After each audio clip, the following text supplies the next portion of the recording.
it in the eyes that look right into your soul. Love has many faces, proud and humble, beautiful and plain, and young and old. Hello and welcome to Love Has Many Faces. I am your host, Marilyn Milano, here on Alternative Talk 1150. And right now, I thought it would be a great time to give a little extra love to one of the newest 501c3s in the area. That's Koda's Legacy. And the founder and our guest, who we had on a few weeks ago, was Emily Arias. So we're going to replay that conversation. Want to just give her a little more publicity, let people know what she's doing. It's a wonderful opportunity to help dogs with cancer in our state. And along those same lines, we just would like to remind you as well that we are here to raise awareness, touch hearts, and save the lives of animals. And in doing so, we are helping their people too. So we encourage people to share information. Another reminder, our shows are now podcasts as well. So if you type Love Has Many Faces podcast in your browser, it should take you to the podcast. It might be Spotify, it might be Apple. You can also just look for those podcasts with the same name, any place you get your podcasts. So share them, let people know, because we are all about helping. So we'll take a short pause and come back with that conversation that we had a few weeks ago with Emily, a chance to hear it again, or for new listeners today, maybe for the first time. I am Marilyn Milano, your host on Love Has Many Faces. This is Alternative Talk 1150.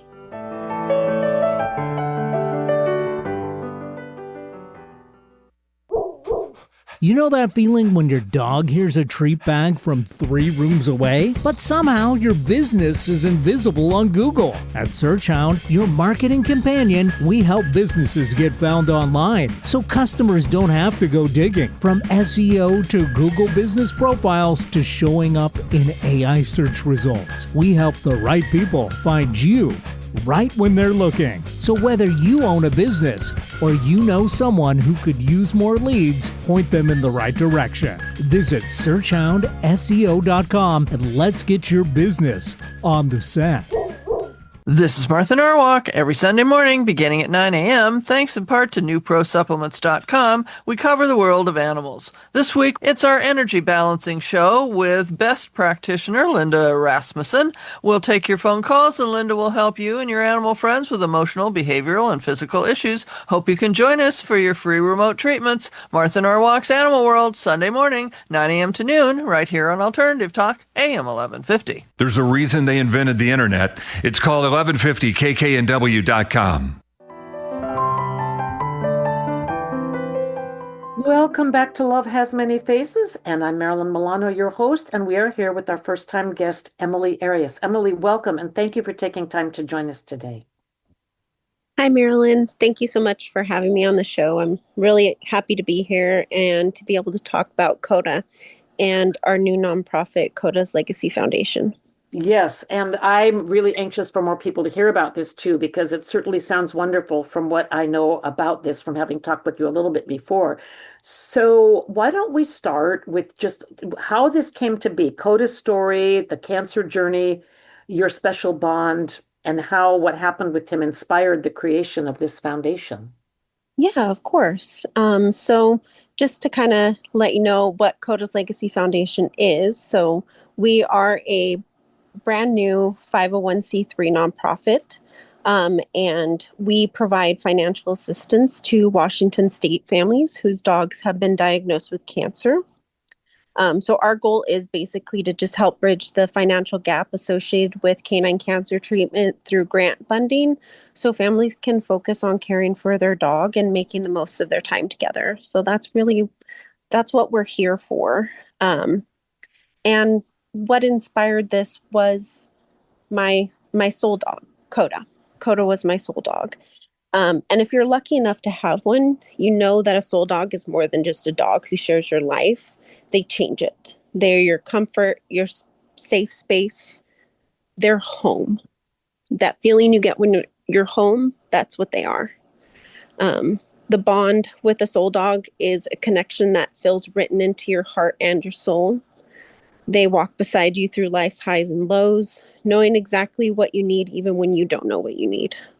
And that's exactly what Koda was. He wasn't a dog that needed grand adventures to be happy. Some of my favorite memories with Koda were the simplest ones: coffee and pup cup runs, car rides with nowhere to go, and quiet days at home. So we were our happiest just hanging out together. And to know Koda was to love him. He greeted everybody with his gentle spirit and his smile. He had the best smile. He taught me a lot of things. And he was there through some of the most important chapters of my life. He was a steady presence no matter what was happening around me. And I don't know if you've heard of the term butterfly effect, but if you have, I can say that without a shadow of a doubt that that I have in my life today is because I made that choice to get that beautiful blue-eyed husky puppy over 12 years ago. I never imagined how much one dog could change the course of my life, but that's exactly what a soul dog does, and that's what Koda did. Well, it's wonderful. I mean, and some people will say they've had more than one soul dog. Other people, it's like there was one and that was special. But yes, there are some dogs with whom we have such an amazing connection.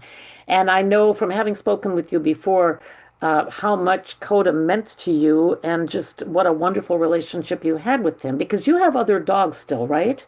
I do. I still have other dogs. I actually have 9 other dogs at home, and many of them are descendants of Koda. So even though he's no longer with us, I still have pieces of him. And that's lovely. I mean, and because do you do a mush team with your Huskies? I'm just trying to recall.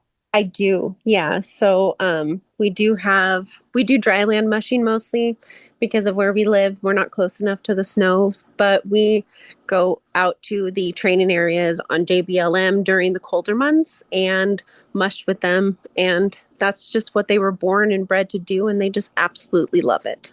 Yes, it's like some dogs are meant to have a purpose like that. I mean, the herding dogs, the racing dogs, and then some like the Cavaliers and so forth, they were bred to be lap dogs. But I mean, many dogs have their own special purpose, and it's so important also. And I like to share this. It's so important to match the dog that you're getting as close as you can with what your needs are too, so that it becomes a successful um, relationship. And if you're high energy, you probably want a high energy dog. If you're more of a sit at home and a couch potato cuddler, then that might be the pet for you. But obviously, you found your soul dog with Coda.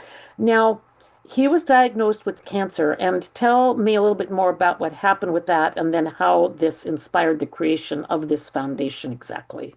Yeah, so Koda was diagnosed with osteosarcoma, which is a highly aggressive form of bone cancer in May of 2025. It started with a limp that just didn't go away. And because he was up there in age, my mind thinks that it was just age related. But we did x-rays and we got the terrible news that it was cancer. And at the time of his diagnosis, we were given 2 options. So with bone cancer, you either amputate the leg or you keep them comfortable. And since Koda was 11 years old at the time of diagnosis, and being that he's a husky, they're born and bred to run. So I knew that in my heart of hearts that Koda would not be happy on 3 legs. So we decided to go the route of palliative care. And our goal was to keep him happy and comfortable for the remainder of the time we had left with him.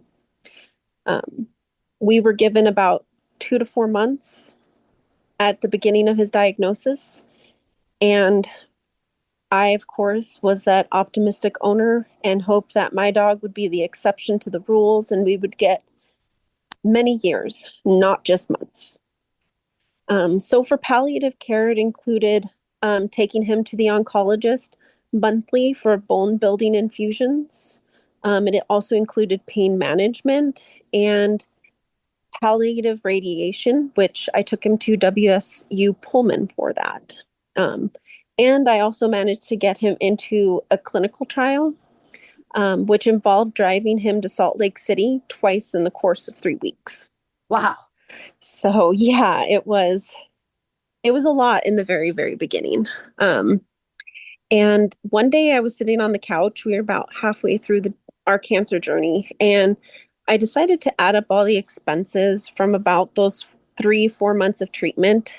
Um, and at that point, we had already surpassed about $10,000. Oh, yes.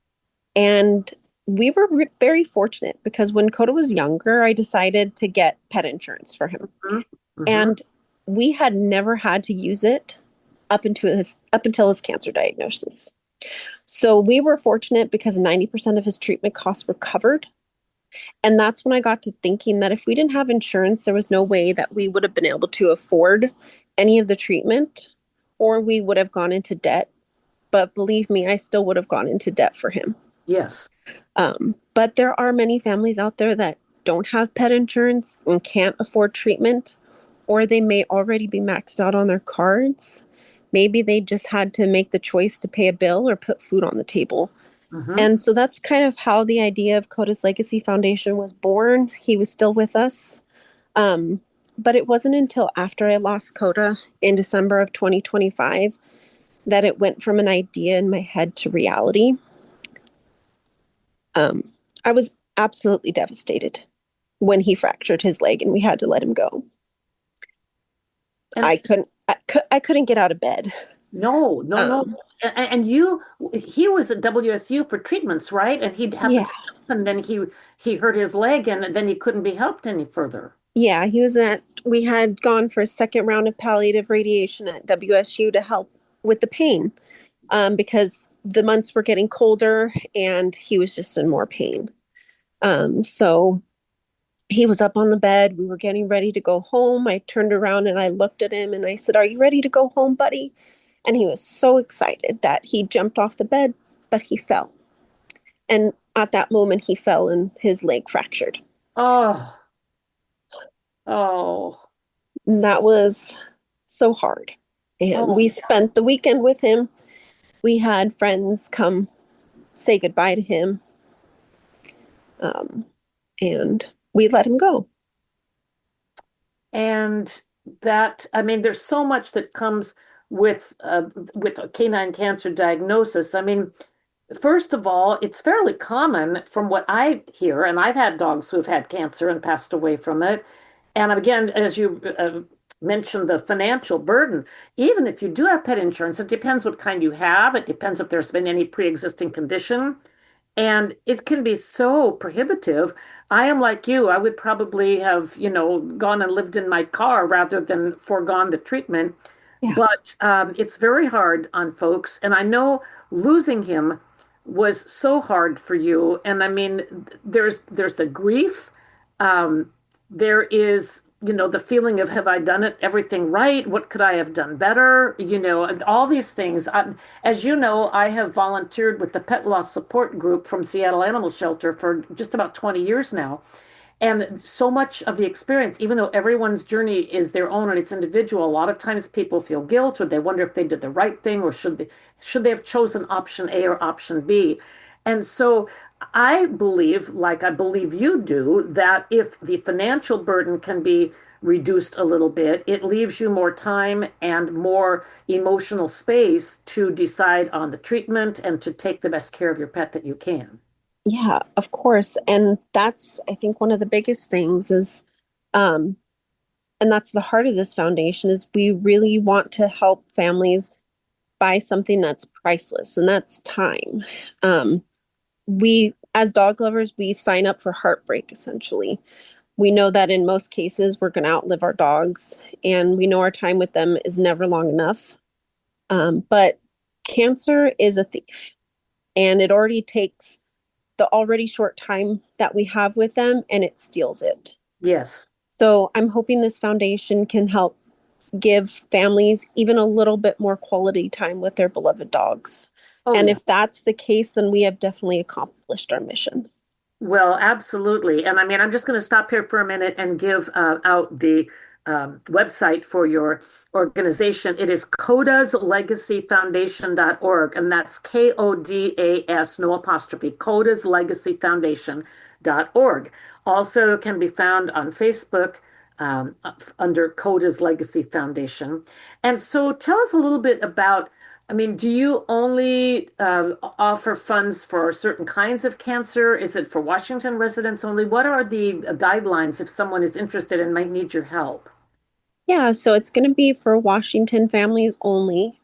And it's for all pet cancers. So any type of cancer. So it's not just limited to osteosarcoma, any type of cancer, lymphoma.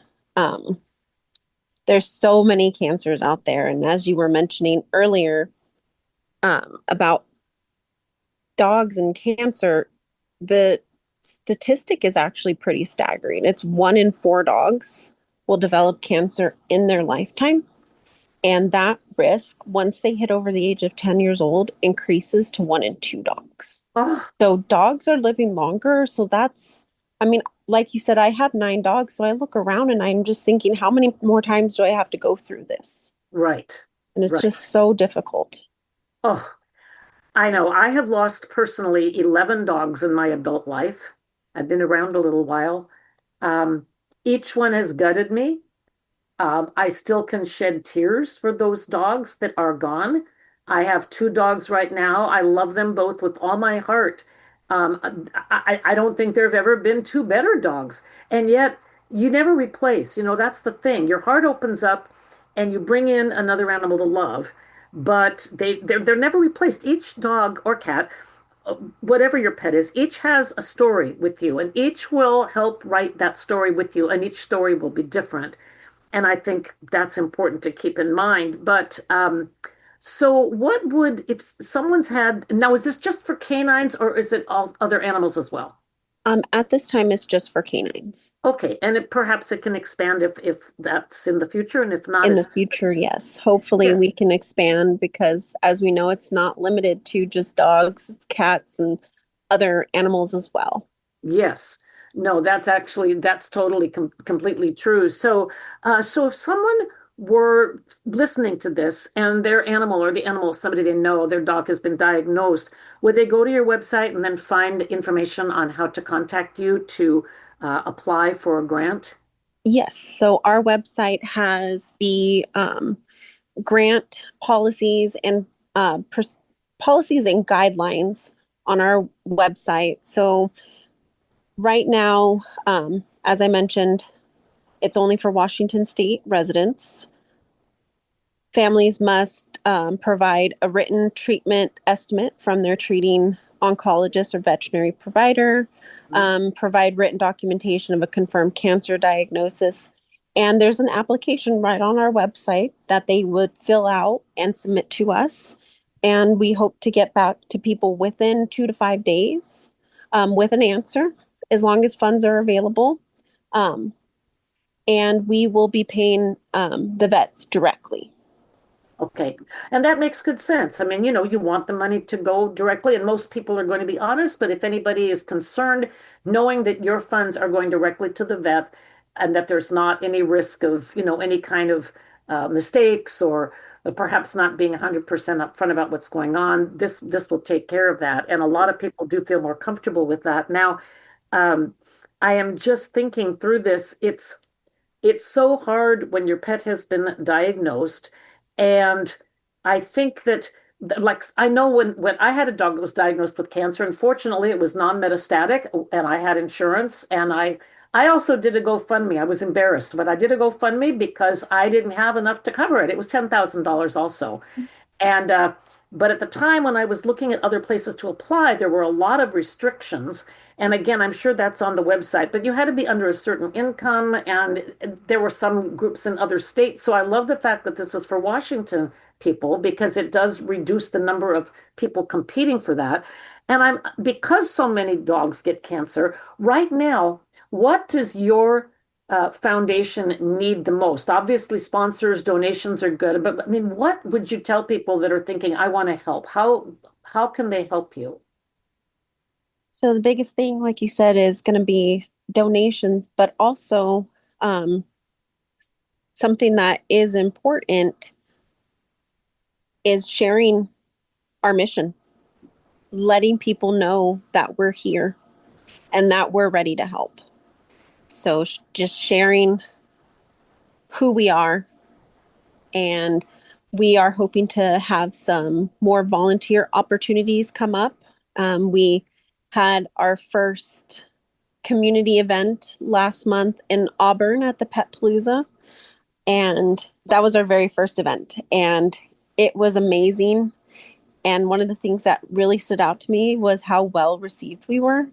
So many people stopped to share their stories. Mm. I expected to talk about Koda and the foundation, but what happened was people started telling us about their own dogs and their cancer journeys and the challenges that they faced. And honestly, that day, many tears were shed. We hugged people, and it just reinforced to me that there is such a need for this because nearly every single person that I spoke with shared some aspect of the financial hardship they faced Yes. treating their dogs for cancer. Yes. And there's nothing more frustrating. And we see this with human medicine too, people that can't afford their medications, prices have gone so crazy, so out of control. And you hear of families that are deciding whether to buy food or to get insulin. And I mean, people who truly, truly love their animals, and they don't want to make a choice that is going to harm their animal, and they want to do everything they can. We want to do everything we can for our beloved family member.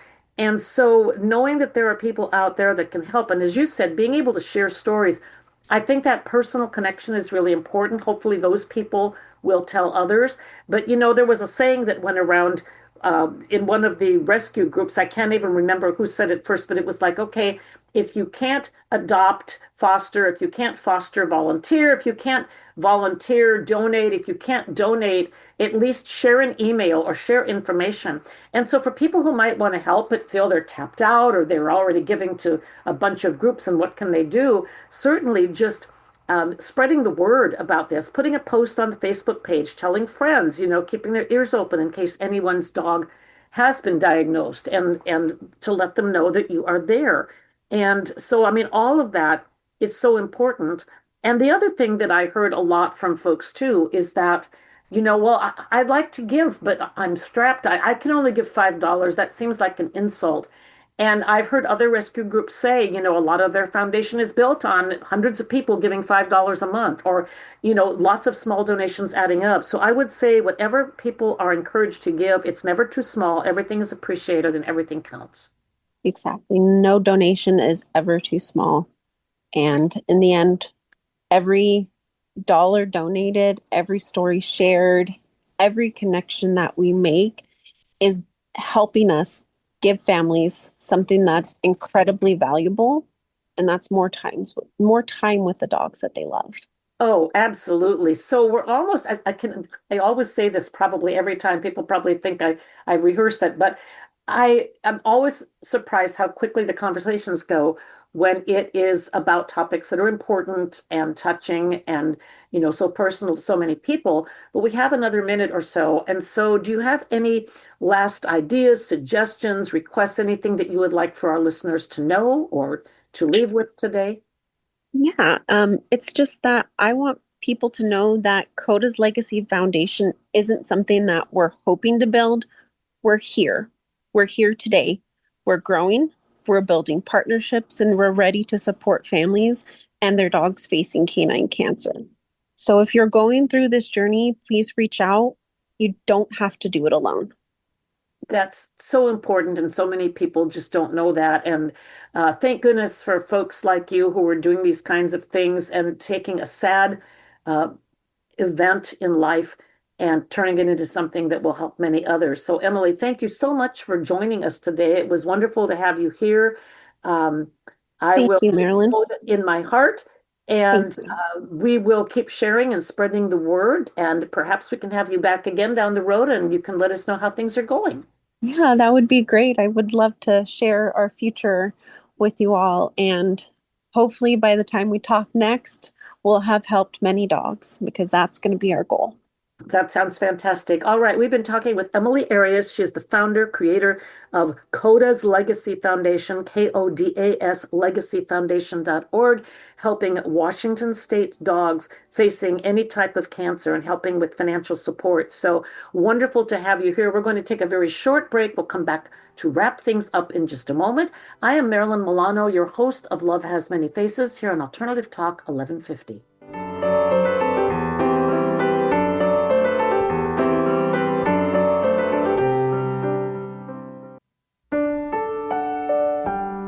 Hi, this is Marilyn Milano, your host of Love Has Many Faces.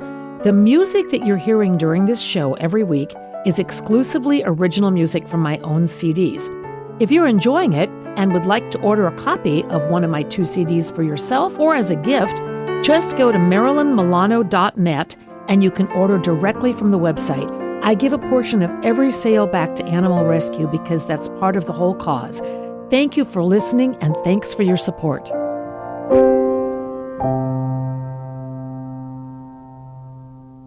Make us part of your daily routine. Alternative Talk 1150. Welcome back to Love Has Many Faces. And again, just happy to help this new 501c3 get some more attention, some followers, some support. Really admire the fact that Emily is taking the loss of her beloved dog Koda and turning it into something positive in the community to help other pet owners. So thank you, Emily, for that. Thank you all who are able to help, whether sharing the podcast, donations, volunteering, any of that sort of thing. Do join us next Tuesday when we'll be back for another episode of Love Has Many Faces that airs 9 to 9:30 on 1150 KKNW. That's Pacific time, Tuesday mornings. Take care and have a wonderful week.